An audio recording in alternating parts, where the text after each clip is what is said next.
مختصر راستہ تھا، دریا کا کنارہ تھا، اور کھائیاں تھی، بہت ہی اندھیرا ہو. وہ شارٹ تھا. طالب علم بھی عجیب ہوتا ہے، 3 منٹ میں پہنچ جاتا اپنے گھر سے استاذ گرامی کے گھر مولانا لطف اللہ کیا. اور دوسرا راستہ گاؤں کے بیچ کا تھا، وہ صحیح سلامت راستہ تھا، وہ 20 منٹ کا تھا. تو جب میں جاتا تھا وہ ویران راستے سے تو مجھے ایسا لگتا تھا کہ پیچھے سے میرا کوئی دوڑ رہا اور بالکل کندھے سے مجھے پکڑ رہا ہے.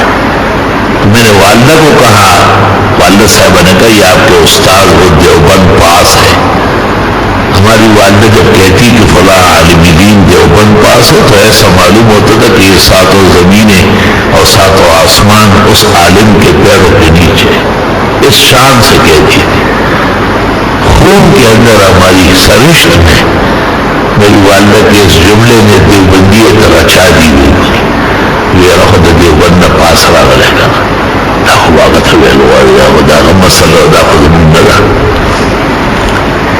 نے حضرت اقدس حضرت الاستاذ کو ایک مناسب موقع پہ کہا کہ میں دریا کے کنارے آتا ہوں تو آپ کے یہاں تکبیر شروع ہو جاتی، میں جماعت پہ پہنچ جاتا. نا کہ ایسا کبھی بھی نہیں ہوا، میں اذان کے ساتھ ہی جاتا تھا. مثال دی حضرت کو. تو حضرت نے پوچھا کہ گاؤں سے نہیں آ سکتے ہو؟ میں نے کہا حضرت بہت طویل راستہ ہے. حضرت کچھ دیر خاموش ہوئے اور اس کے بعد کہا بسم اللہ الذی لا یضر مع اسمہ شیء فی الارض ولا فی السماء وهو السمیع العلیم. نکلنے سے پہلے 3 دفعہ پڑھ لو.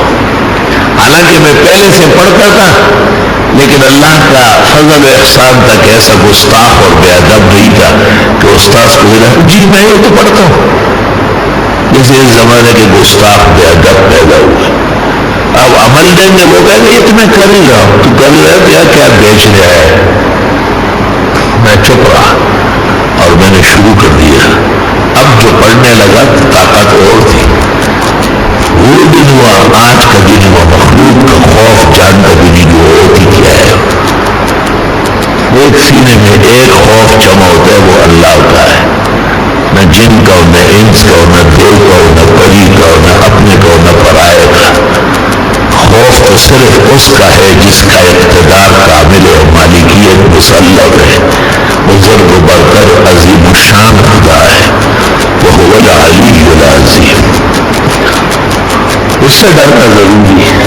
آپ کو بھی اجازت ہے آپ خطرات کے موقع پر پڑھا کریں. تدبیر بدلتی ہے دعاؤں کے اثر سے.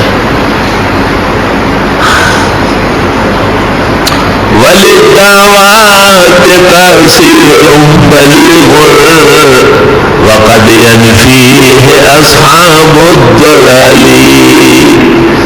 دعاؤں کا اثر مانا ہوا ہے. نہ ماننے والے بدترین گمراہ اور بے دین لوگ ہیں.